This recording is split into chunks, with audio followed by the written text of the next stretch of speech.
फिर अंग्रेजों ने क्या किया था कि जिस गांव में सामान बनेगा वहां से अगर दूसरे गांव में जाएगा तो गांव से सामान को निकालते समय एक टैक्स देना पड़ेगा, एग्जिट टैक्स, और जिस गांव में सामान जाएगा वहां देना पड़ेगा एंट्री टैक्स।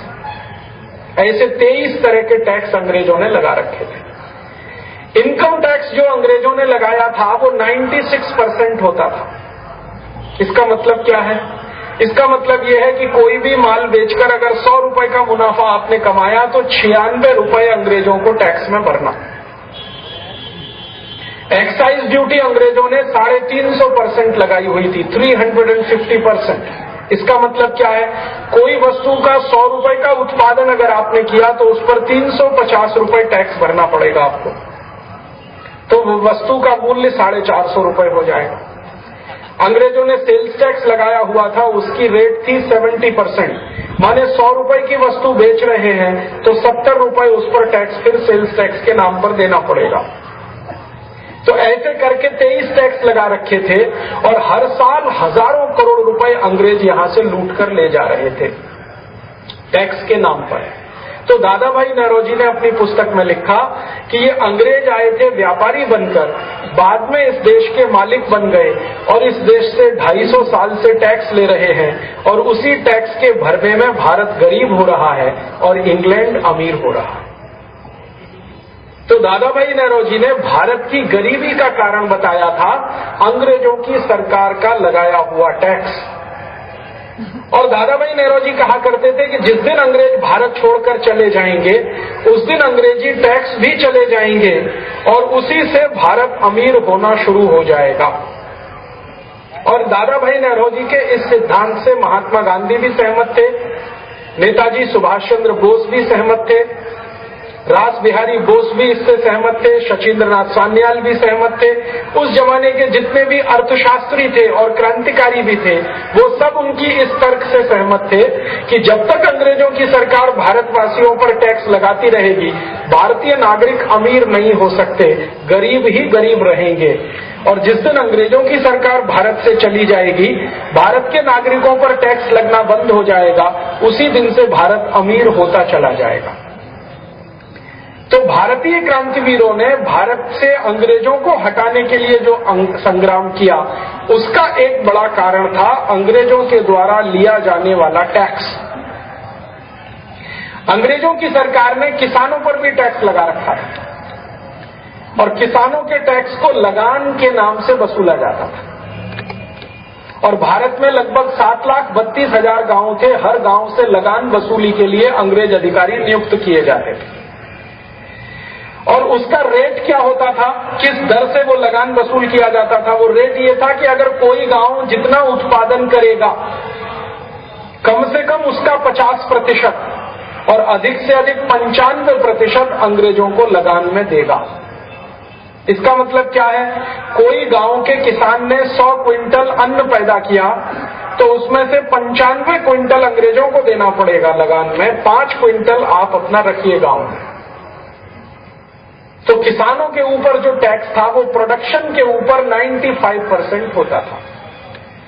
और कभी कभी क्या होता था कि बहुत सारे गांव के किसान टैक्स नहीं भरते थे तो अंग्रेज उस गांव को जला देते थे, उस गांव के नागरिकों के घर जलाए जाते थे, गांव की महिलाओं को अंग्रेज सरकार उठवा लेती थी, उनके साथ बलात्कार किए जाते थे, गांव की माताओं बहनों के साथ बलात्कार किए जाते थे। ये अंग्रेजों की नीति थी, नियम था और इसी के लिए कानून भी बनाया हुआ था। तो जब इतना अत्याचार इस देश में 250 साल अंग्रेजों का किसानों के ऊपर चला तो किसानों ने फिर फैसला किया कि अगर हम उत्पादन करते हैं तो बहुत सारा टैक्स अंग्रेजों को भरना पड़ता है। तो भारत के करोड़ों करोड़ों किसानों ने सोचा कि अब माल ही पैदा मत करो, माने खेती ही मत करो, क्योंकि खेती करो तो उत्पादन होता है, उत्पादन होता है तो अंग्रेजों को टैक्स भरना पड़ता है, तो खेती करना बंद कर दो। तो भारत के करोड़ों करोड़ों किसानों ने अंग्रेजों के लगान से, टैक्स से बचाव करने के लिए खेती करना बंद कर दिया और लाखों एकड़ जमीन में 100 साल 150 साल खेती ही नहीं हुआ और वही जमीन हिंदुस्तान में बंजर हो गई, बेकार हो गई, जो आज भी हमारी आंखों के सामने है। तो इस तरह के अत्याचारी शासन व्यवस्था से भारत के किसानों को, भारत के उत्पादन करने वाले व्यापारियों को, मजदूरों को अंग्रेजों ने चूसा, लूटा, बर्बाद किया। 15 अगस्त 1947 को वो अंग्रेज चले गए और वो चले गए तो हमारे क्रांतिवीर जो जीवित थे उनके मन में एक कल्पना पैदा हुई कि अब अंग्रेज चले गए तो भारत से टैक्स की लूट भी बंद हो जाएगी और अब भारत धीरे धीरे अमीर हो जाएगा। और सभी क्रांतिवीरों ने कहा कि 20 साल में, 25 साल में भारत फिर से सोने की चिड़िया हो जाएगा। लेकिन जिन क्रांतिवीरों ने ऐसी कल्पना की थी और जिन क्रांतिवीरों ने ऐसे सपने देखे थे, उनको ये नहीं मालूम था कि अंग्रेजों के जाने के बाद जो नेता इस देश में आएंगे वो अंग्रेजों से भी ज्यादा खतरनाक काले अंग्रेज बन जाएंगे। अंग्रेज चले गए। 15 अगस्त 1947 को भारत आजाद हो गया। भारत के प्रधानमंत्री पंडित जवाहरलाल नेहरू ने शपथ ग्रहण किया। शपथ ग्रहण होते ही उनको पूछा गया कि अंग्रेजों की सरकार ने जितने टैक्स लगाए थे आप उनका क्या करेंगे, उन टैक्सों को रखेंगे या हटाएंगे? क्योंकि भारत के सभी क्रांतिवीरों का सपना है कि अंग्रेजी सरकार द्वारा लगाए गए टैक्स भारत में नहीं रहने चाहिए। और अंग्रेजी सरकार के टैक्स के खिलाफ भारत में बहुत बड़े बड़े संग्राम हुए थे। महात्मा गांधी ने किया था नमक सत्याग्रह। नमक पर लगाए गए टैक्स के विरोध में वो कार्यक्रम था। भारत के प्रथम गृह मंत्री सरदार वल्लभ भाई पटेल ने एक सत्याग्रह किया था, बारडोली सत्याग्रह। वो किसानों के ऊपर लगाए गए लगान के विरोध में था। तो कई क्रांतिवीर नेता सत्ता में आ गए थे और उनसे पूछना शुरू किया पत्रकारों ने कि अब तो आप अंग्रेज चले गए हैं, अंग्रेजी टैक्सों को भी यहां से हटाएंगे? तो उन्होंने कहा हम हटाएंगे, इसके बारे में सोचेंगे। और वो आज तक सोच रहे हैं। अंग्रेजों के गए हुए हमारे देश में 59 साल पूरे हो गए हैं, 60वां साल चल रहा है।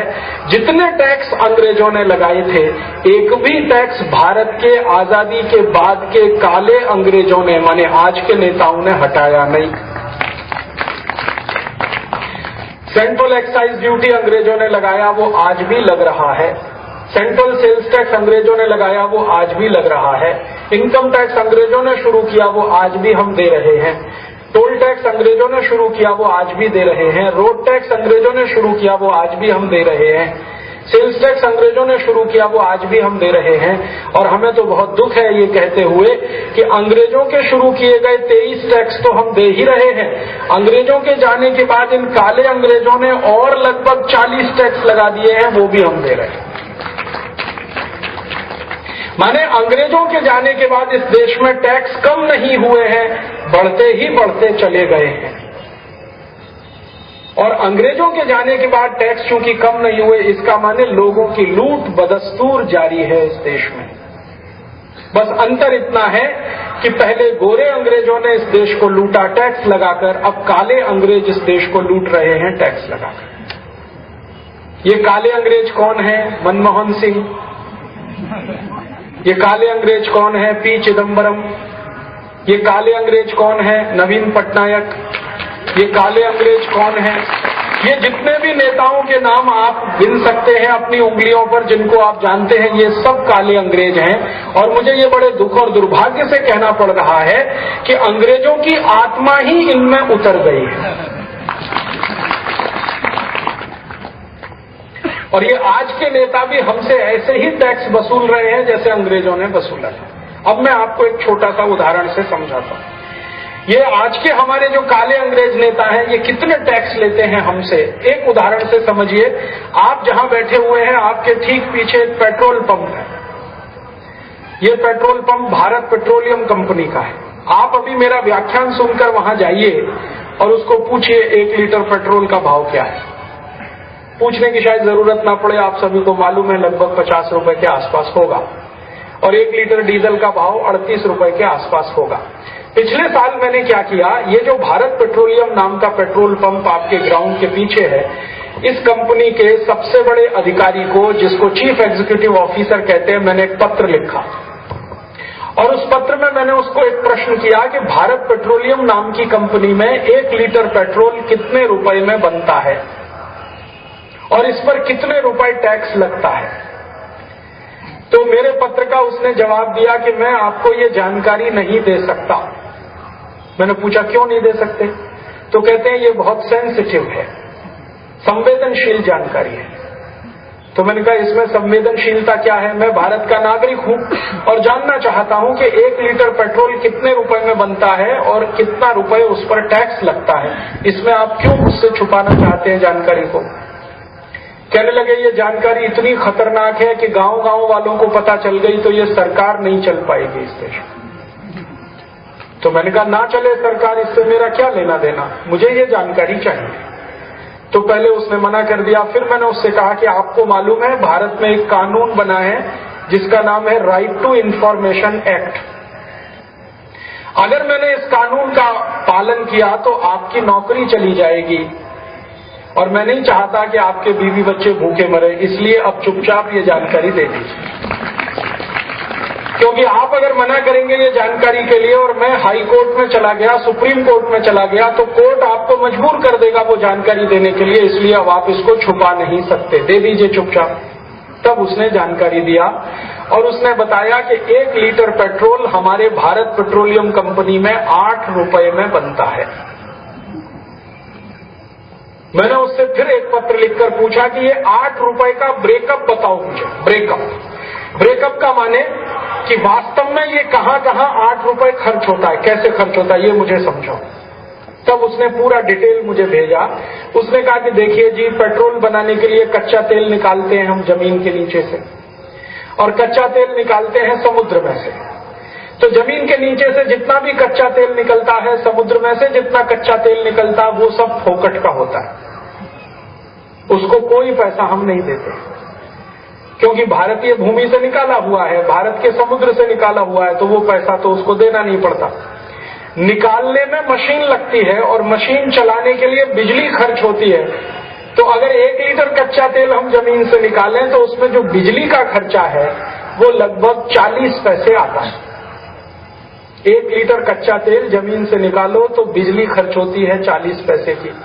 1 लीटर कच्चा तेल समुद्र से निकालो तो बिजली खर्च होती है 70 पैसे की।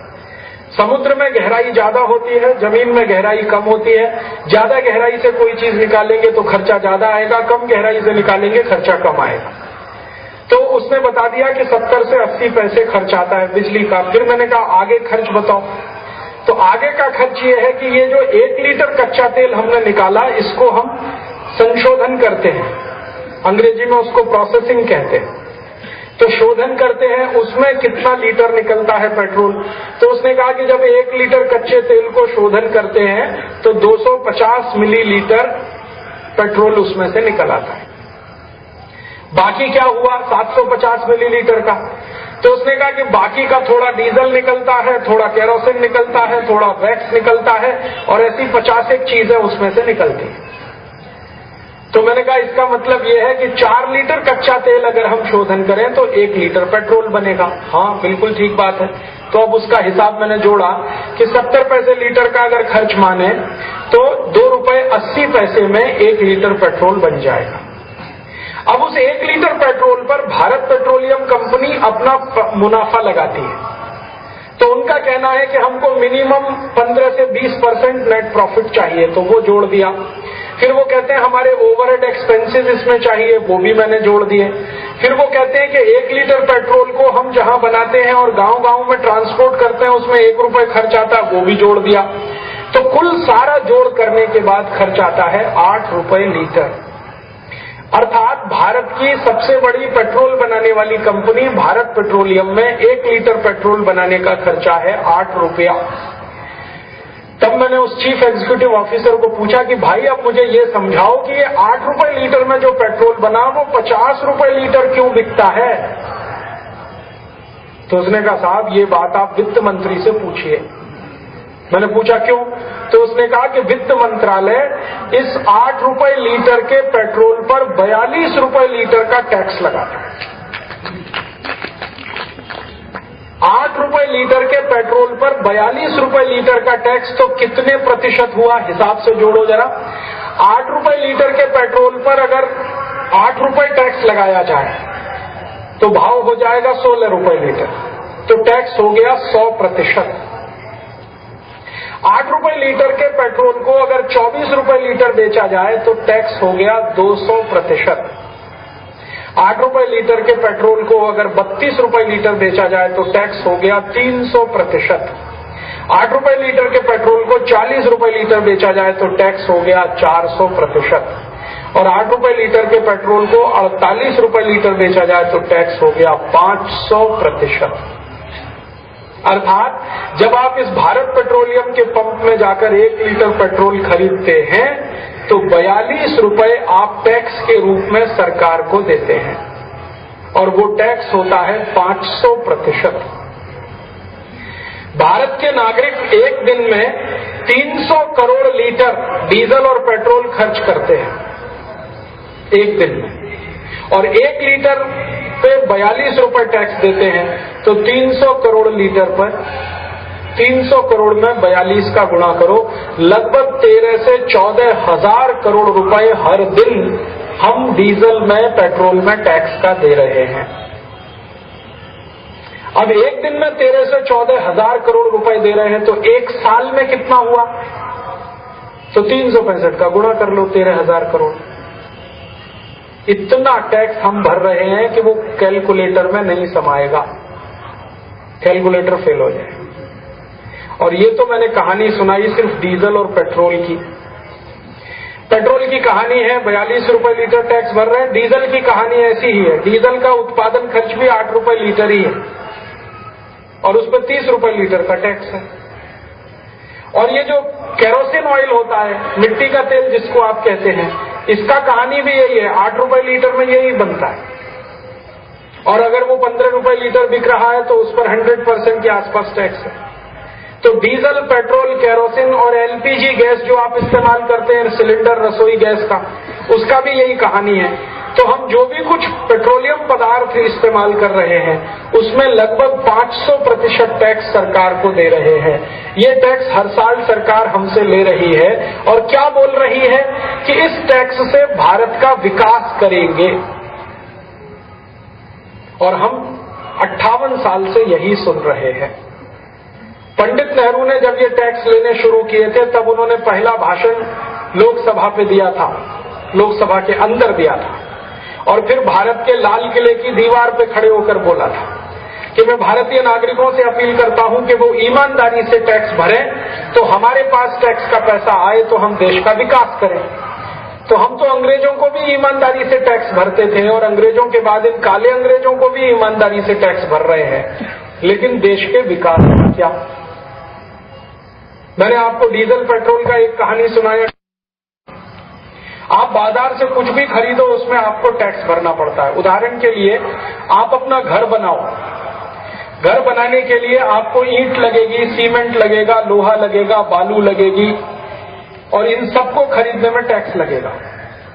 कैसे लगेगा? अगर सीमेंट का एक पैकेट आप खरीदें तो इस समय लगभग 120-125 रुपए का मिलता होगा 50 किलो सीमेंट, लेकिन वो फैक्ट्री में बनता है मात्र 60 रुपए का। सीमेंट पर 100% टैक्स लगता है। सीमेंट का पैकेट 60 रुपए में बनता है और 120 में बिकता है, लगभग 60 रुपए टैक्स में जाता है। लोहा खरीदते हैं आप बाजार से 30 रुपए किलो, लोहे का उत्पादन खर्च है 12 रुपए किलो और उस पर टैक्स लगता है लगभग 18 रुपए किलो। फिर आप ईंट खरीदते हैं, एक ईंट आपको मिलती है 2, सवा 2 रुपए, 3 रुपए की, उसका खर्चा आता है 80 पैसे, बाकी सब कुछ उस पर टैक्स है। और सीमेंट में मिलाने के लिए जो बालू आप खरीदते हैं वो तो सब फोकट में ही बनती है, क्योंकि उसको बनाने का खर्चा ही नहीं लगता। वो तो बारिश के पानी में, नदियों में बह बह के पहाड़ों से आती है, एकदम फोकट में लगती है। लेकिन हमारे भारत के ये हरामखोर काले अंग्रेज उस बालू पर भी टैक्स लगाते हैं, उसमें भी आपको टैक्स भरना पड़ता है। अगर आप बोलंगीर में 10 लाख रुपए का आपका घर बनाए तो मैं कैलकुलेशन से बता सकता हूं कि कम से कम 6 लाख रुपए आपको टैक्स में देना पड़ेगा। 10 लाख रुपए का घर बनाओ तो 6 लाख रुपए टैक्स भरो। सीमेंट पे भर दिया, ईंट पे भर दिया, बालू पे भर दिया, लोहे पे भर दिया, रेती पे भर दिया, गिट्टी पे भर दिया, सब पर टैक्स दे दिया। अब घर बनकर तैयार हुआ तो उसमें आप इलेक्ट्रिक वायरिंग करो तो उस पर टैक्स भरना पड़ेगा, बल्ब और ट्यूबलाइट लगाओ वो खरीदो तो उस पर टैक्स भरना पड़ेगा। और घर बन के तैयार हुआ, आपने रहना शुरू कर दिया तो अब परमानेंट आपको हाउस टैक्स अलग से देना पड़ेगा। माने घर बना के रहना कोई बड़ा भारी अपराध हो गया कि हमको हाउस टैक्स भी भरना पड़े। घर बनाओ उसमें टैक्स भरो और बना के तैयार हो गया तो जिंदगी भर उसमें टैक्स देते हो। तो एक एक नागरिक कितने तरह के टैक्स भरता है, कुछ उदाहरण मैं आपको ये दे रहा हूं। आप बाजार से नमक खरीदो, 1 किलो नमक आपको 6-7 रुपए का मिलेगा, शायद बोलागीर में 3 रुपए का भी मिल जाए, लेकिन 1 किलो नमक बनाने का खर्चा तो 15 पैसे ही आता है, क्योंकि नमक बनाने में मशीन नहीं लगती और बिजली भी नहीं लगती। सूरज की रोशनी होती है, समुद्र का पानी होता है, दोनों के मेल से नमक बनता है और दोनों ही फोकट में आते हैं, फ्री ऑफ कॉस्ट। समुद्र की पानी की भी कोई कीमत नहीं है और सूर्य के प्रकाश की कीमत नहीं है। तो नमक बनाने में सिर्फ मजदूरों को जो भत्ता लगता है, मजदूरों को पगार देनी पड़ती है, वो खर्चा 15 पैसे किलो है। 15 पैसे किलो का नमक 3 रुपए किलो आप खरीद रहे हैं, जानते हैं कितना टैक्स है? 15 पैसे किलो का नमक 1.5 रुपए किलो खरीदे तो 1000% टैक्स होता है, और 15 पैसे किलो का नमक 3 रुपए किलो खरीदे तो 2000% टैक्स होता है। और इसी भारत देश के एक महात्मा गांधी नाम के महान क्रांतिवीर ने नमक के टैक्स के विरोध में नमक सत्याग्रह किया था सन 1930 में। उसी महात्मा गांधी के भारत देश में नमक पर 2000% टैक्स अभी लगाया हुआ है। और दुख मुझे ये होता है कि नमक पर टैक्स लगाने वाले वो लोग हैं जो गांधी जी की फोटो लगाते हैं अपने पीछे। मनमोहन सिंह की कुर्सी के पीछे महात्मा गांधी की फोटो लगी हुई है, और ये मनमोहन सिंह ने थोड़े दिन पहले महात्मा गांधी के नमक सत्याग्रह की 75वीं जयंती मनाई थी, आपको याद है? उसमें मनमोहन सिंह, सोनिया गांधी, राहुल गांधी और कांग्रेस के बहुत सारे नेता गांधी जी जिस रास्ते पर चले उस पर पैदल पैदल चल के अहमदाबाद से दांडी तक गए थे, गुजरात में।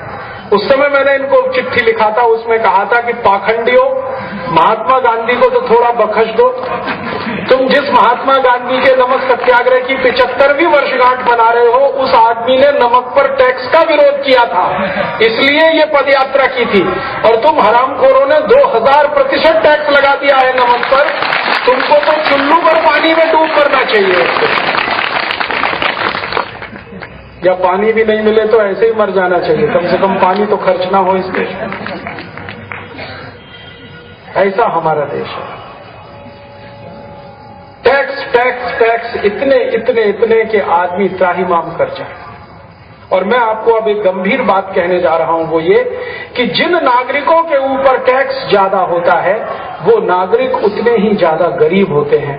जिस देश के नागरिकों पर टैक्स सबसे कम होता है उस देश के नागरिक उतने ही ज्यादा अमीर होते हैं। मैंने थोड़ी देर पहले आपसे कहा ना, अमेरिका अमीर क्यों है? अगर जनसंख्या बढ़ने से भारत गरीब हुआ तो अमेरिका भी गरीब होना चाहिए। जनसंख्या बढ़ने से भारत गरीब हुआ तो फ्रांस भी गरीब होना चाहिए, जर्मनी भी गरीब होना चाहिए, क्योंकि हर देश की जनसंख्या 50 साल में बढ़ी है, सिर्फ भारत की ही जनसंख्या नहीं बढ़ी है। लेकिन जनसंख्या बढ़ने से गरीबी का संबंध नहीं है, गरीबी का संबंध है टैक्स बढ़ने से। हमारे भारत में आजादी के पहले जितने टैक्स थे, आजादी के बाद उससे ज्यादा हो गए हैं, और टैक्स ज्यादा होने से लोगों की रियल इनकम कम हो जाती है, वास्तविक आमदनी कम होती है, उससे गरीबी बढ़ जाती है। इस बात को मैं सरल भाषा में समझाऊं तो आप समझ पाएंगे। भारत की कहानी मैंने सुनाई आपको कि यहाँ 23 तरह के टैक्स अंग्रेजों ने लगाए, काले अंग्रेजों ने 40 और बढ़ाए, अब 63 टैक्स कुल भारत में है। दुनिया में एक देश ऐसा है जहां कोई टैक्स नहीं, उस देश का नाम है स्विट्जरलैंड। स्विट्जरलैंड नाम के देश में कोई टैक्स नहीं, टैक्स फ्री देश है, और भारत में 63 टैक्स है। अब ये दोनों देशों का अगर कंपैरिजन आप करें तो समझ में आएगा कि गरीबी और बेरोजगारी कैसे बढ़ती है। स्विट्जरलैंड जहां पर एक भी टैक्स नहीं है, वहां के किसी गरीब से गरीब आदमी की कहानी मैं सुनाता हूं। आपको मालूम है स्विट्जरलैंड में सबसे गरीब कौन माना जाता है? Primary school teacher. स्विट्जरलैंड का प्राइमरी स्कूल टीचर सबसे गरीब माना जाता है उस देश में। तो स्विट्जरलैंड के प्राइमरी स्कूल टीचर की जिंदगी कैसी है जरा बताता हूं, तो गरीबी कैसी है वो आपको समझना है। स्विट्जरलैंड का कोई भी प्राइमरी स्कूल टीचर कम से कम अपने घर में 2 कार रखता है। गरीबी कैसी होती है जरा ये समझ लो। कम से कम 2 कार रखता है, एक कार पति के लिए, एक पत्नी के। और कार कौन सी होती है? मारुति 800 नहीं है, डब्बा नहीं, ये वाली कार नहीं होती। कार जो होती है ना, वो वाली जिसको लॉन्सर कहते हैं, मित्सुबिशी कहते हैं, होंडा कहते हैं, जो कम से कम 7 लाख से लेकर 20-25 लाख में आती है, वो कार 2 होती है प्राइमरी स्कूल टीचर के पास। फिर उसका अपना घर होता है। प्राइमरी स्कूल टीचर स्विट्जरलैंड में किराए के घर में नहीं रहता कभी, उसका अपना घर होता है, और उसका अपना घर कम से कम 5000 स्क्वायर फीट का होता है, कंस्ट्रक्शन किया है। फिर स्विट्जरलैंड के प्राइमरी स्कूल टीचर के घर में कम से कम 2 मोबाइल फोन होते हैं और 2 लैंडलाइन फोन होते हैं। और स्विट्जरलैंड का प्राइमरी स्कूल टीचर हर दिन अपनी पत्नी और बच्चों के साथ किसी 5 स्टार होटल में खाना खाता है। और स्विट्जरलैंड का प्राइमरी स्कूल टीचर साल में एक बार अपने माता पिता को विश्व भ्रमण पर भेज सकता है। माता पिता ना जाएं तो वो अपनी पत्नी के साथ साल में एक बार विश्व भ्रमण पे जा सकता है। और स्विट्जरलैंड के प्राइमरी स्कूल टीचर को जब रिटायरमेंट आता है तो वो करोड़पति होता है। ये गरीब आदमी की कहानी है स्विट्जरलैंड की। प्राइमरी स्कूल टीचर स्विट्जरलैंड में सबसे गरीब माना जाता है। अगर वो इस हैसियत का है तो प्रोफेसर कैसे हैसियत के होंगे जरा सोचो। अब भारत के प्राइमरी स्कूल टीचर की कहानी देख लो जरा। भारत का प्राइमरी स्कूल टीचर जिंदगी में कार तो क्या साइकिल रख ले तो ये बड़ी बात है। और भारत का प्राइमरी स्कूल टीचर गलती से किसी दिन पत्नी के साथ किसी 5 स्टार होटल में एक बार खाना खा ले तो उसके महीने भर की पगार उस एक खाने में चली जाएगी। जो भारत का प्राइमरी स्कूल टीचर गलती से अपने माता पिता को विश्व भ्रमण पर भेज दे तो इतना कर्ज उसके सिर पर चढ़ जाएगा कि जिंदगी पर्यंत वो उसे उतार नहीं पाएगा। जो भारत के प्राइमरी स्कूल टीचर के माँ बाप कभी बीमार हो जाएं और हॉस्पिटल में भर्ती हो जाएं तो उनका इलाज भी बिना कर्ज लिए नहीं करा पाएगा। और भारत का प्राइमरी स्कूल टीचर जिंदगी बीत जाए 40 साल की नौकरी में अपना घर बना पाएगा, ये कल्पना की बात होगी। जिंदगी भर वो किराए के घर में रहेगा। भारत के प्राइमरी स्कूल टीचर की ये हैसियत है और स्विट्जरलैंड की ये हैसियत है। कारण क्या है, क्यों है इतना अंतर? स्विट्जरलैंड का प्राइमरी स्कूल टीचर अरबपति है, करोड़पति है, और भारत का प्राइमरी स्कूल टीचर रोडपति है। उसका कारण एक ही है, इसको ध्यान से समझ लीजिए। स्विट्जरलैंड के किसी भी व्यक्ति पर कोई टैक्स नहीं लगता है और भारत के प्राइमरी स्कूल टीचर पर 63 टैक्स लगते हैं। तो होता क्या है कि आपकी जिंदगी की जो आमदनी है उसका एक बहुत बड़ा हिस्सा तो टैक्स में ही सरकार आपसे ले लेती है, वो आपके हाथ में नहीं रहता है। इसलिए रियल इनकम, वास्तविक आमदनी बहुत कम होती है। और स्विट्जरलैंड के नागरिकों पर टैक्स ही नहीं लगता है तो उन नागरिकों की आमदनी बहुत ज्यादा होती है। इसलिए स्विट्जरलैंड दुनिया के सबसे अमीर देशों में गिना जाता है। जनसंख्या वहां भी बढ़ रही है, लेकिन अमीरी के साथ जनसंख्या बढ़ रही है। भारत में जनसंख्या बढ़ रही है तो गरीबी के साथ बढ़ रही है। अब समझने की बात यह है कि स्विट्जरलैंड नाम के देश में कोई भी टैक्स नहीं है नागरिकों के ऊपर, तो फिर वो देश कैसे चलता है? आपके मन में ये प्रश्न आना चाहिए कि हमारे देश में तो हमारे नेता हमको ये बताते हैं, रोज टीवी में विज्ञापन आता है ना, 2 छोटे बच्चे आपस में बात करते हैं तो एक कहता है मेरे पिताजी तो इतना सर्विस टैक्स देते हैं, तो दूसरा बच्चा पूछ रहा है क्या जरूरत है देने की, तो टीचर समझा रही है कि ये टैक्स से ही तो सब कुछ चलता है देश में। ये सड़क चल रही है, मोटर गाड़ियां हैं, ये ब्रिज बन रहे हैं, ये सब देश की सुरक्षा ये टैक्स के पैसे से, माने देश चलता है टैक्स के पैसे से। उस विज्ञापन के मतलब ये है। तो अगर देश टैक्स के पैसे से चलता है तो स्विट्जरलैंड में तो कोई भी टैक्स नहीं है, फिर कैसे चल रहा है? ये बात मेरे समझ में नहीं आती थी पहले। फिर मैंने समझने की बहुत कोशिश की और इसके लिए स्विट्जरलैंड का प्रवास भी किया। मैं स्विट्जरलैंड गया ये जानने और समझने के लिए कि बिना एक पैसा टैक्स लिए हुए वो देश कैसे चलता है, वहां की सरकार कैसे चलती है, नेताओं के खर्च कैसे निकाले जाते हैं, एडमिनिस्ट्रेशन कैसे चलता है, जुडिशियल सिस्टम कैसे चलता है। और वहां जाकर जब देखा, सुना, पढ़ा, अध्ययन किया तो पता चला कि स्विट्जरलैंड की सरकार भारत के हरामखोर भ्रष्टाचारी नेताओं